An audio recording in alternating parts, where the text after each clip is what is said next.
Yo, what's going on, guys? CultofMush back at it with another video, and in this video, I want to talk about the Xbox One games coming to PC and whether or not PC gamers are really going to accept them and be willing to jump over to the Windows 10 store in order to play these games. Now, for those of you living under a rock and don't know, starting in September, all Microsoft published games will be a part of the Xbox Play Anywhere program. Essentially, if you buy a Microsoft published game on Xbox One digitally, you'll also get a PC copy for free, and the saves will carry over and whatnot. This also works vice versa, so if you buy a PC digital copy, that will be available to play on the Xbox One. Some of the games that are going to be included in this program, the first game is ReCore, and then subsequent games include Forza Horizon 3, Gears of War 4, Dead Rising 4, Halo Wars 2, and it is assumed that every future Microsoft published game will be a part of this Play Anywhere program. And when you hear it on the surface, it's very exciting. The fact that PC gamers are going to get access to all of these new games, obviously some not as big as others. I wouldn't say ReCore is the kind of game that's going to get people to jump in droves over to the Windows 10 store and start downloading games on there, but something like Gears of War 4 or Forza Horizon 3, I could see games like that making people jump over. And obviously, if the fabled Halo games one day come over to PC and they're exclusive to the Windows Store, I think a lot of people will use the Windows Store in order to get those games. But when you look at Microsoft's track record so far, it's been a very mixed bag. You don't even have to go back to this initiative. How about we go back to the mid-2000s where they tried games for Windows Live and that was a complete train wreck. It does seem Microsoft has learned a lot from this, but unfortunately the launch of their games has not been perfect. Gears of War Ultimate Edition was pretty bad, being a game from 2006 just remastered. A lot of higher-end PCs were having a lot of trouble and there was a lot of glitches, bugs, etc. Quantum Break, in my opinion, is up there with the worst ports of all time. That game is an absolute train wreck, and even to this day, video cards like the GTX 1080 have trouble running that game at 1080p. That is absolutely unexcusable, and the fact is that game is still being sold for a full $60,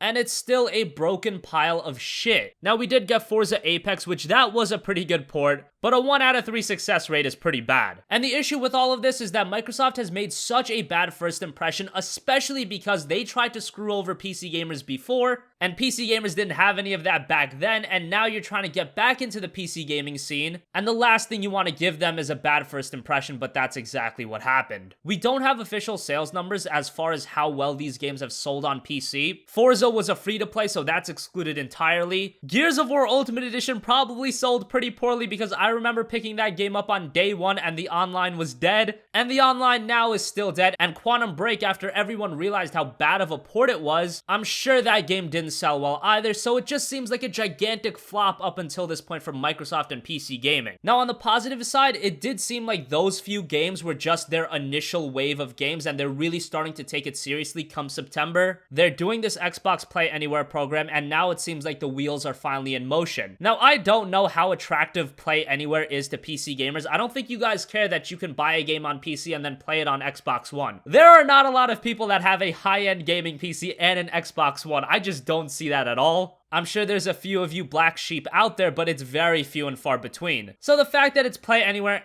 I don't really care. I'm sure Microsoft will push it as this great thing, but really, does anyone care? I mean, for the average Xbox One player, if you buy a game digitally, let's say you buy Gears of War 4 digitally, chances are you don't have a good enough gaming PC to really run Gears of War 4, so it's really not going to come into play for you. And for the PC guys, the majority of us don't have Xbox One, so this Play Anywhere thing, I don't really know what to think of it. To me, it just seems like a creative marketing tactic that not a lot of gamers are gonna take advantage of, but the fact that it's there is pretty good. But at the end of the day, for these games to be a success on PC, they not only have to run well, they have to be promoted well, which wasn't the case with Quantum Break and Gears of War. Nobody knew those games were coming to PC. Hell, Gears of War Ultimate Edition was given a stealth launch. How can you give a Gears of War game on PC a stealth launch? That's just so dumb. And I really shouldn't be complaining about Microsoft's marketing tactics, but the fact is that I want these games to sell well, especially if they're multiplayer games, because I want an active player base, and if you don't promote the games at all, they're not gonna sell well. So right now, Microsoft has to really sell the PC gamer on Windows 10, because I know a lot of you guys aren't even running Windows 10, and some of you guys that are running Windows 10 are just so opposed to buying your games off the Windows Store. Microsoft really has their work cut out for them if they want their games to actually sell on PC. And if you guys haven't heard, Phil Spencer did say something about bringing some of their games over to Steam. I did watch that interview, and to me, what he was saying is that they would would bring some of their smaller games to Steam. For example, games like Ori and the Blind Forest will come to Steam, but bigger budget games like a Quantum Break or a Gears of War 4, I don't think they're gonna come to Steam. And to some of you guys, you might think of this as very trivial. Why do I care so much about a game coming to Steam? In my opinion, I just think the player base for these games would be increased drastically if they were on Steam. Now, some of you guys are thinking, well, Battlefield is doing pretty well on Origin, why can't these games do well on the Windows Store? First of all, Origin has developed into a pretty competent gaming platform. Let's hope Windows does that as well. But a game like Battlefield is more of the exception rather than the rule. Battlefield is a series that will attract PC gamers over to a platform versus another. I don't know if games like Quantum Break and ReCore are going to attract people to the Windows Store. If a game such as Quantum Break or ReCore was on Steam, you would just have so much more promotional power. Steam is the biggest platform on PC in the world. There's millions upon millions of users, and sure, Valve would take a cut of the sales, but I do really think that the sales of the games would outweigh what Valve takes. But regardless, me arguing about this fact makes no difference. I really don't see the bigger budget games coming over to Steam. I really hope they do, because I think a lot of these games, like ReCore and even Gears of War 4, are really gonna have trouble gaining traction on the Windows Store. We'll see, and that's why I want to hear your guys' input. Are any of these upcoming games gonna make you upgrade to Windows 10? And if you're already on Windows 10, are any of these games like ReCore, like Gears of War 4, like Quantum Break? Let's just say in a perfect world, they were excellent ports, but the one caveat is you would have to pay full price at launch. Knowing all of that, would that make you start buying games on the Windows Store, or does Microsoft have their work cut out for them to actually make a competent gaming platform like EA did with Origin? I'm going with the latter. I just hate the Windows Store right now. I think it's a terrible interface. It's clunky. Microsoft really has to work on that if they expect PC gamers to flock over. So like I said, let me know your guys' thoughts in the comment section down below. I really want to hear your guys' input. Are these games big enough where you can see yourself dropping retail price for them? Let me know in the comment section down below. If you have a request for a future video, you can also leave that in the comments. And as always, guys, thanks for watching, and I'll see you guys tomorrow. Peace out.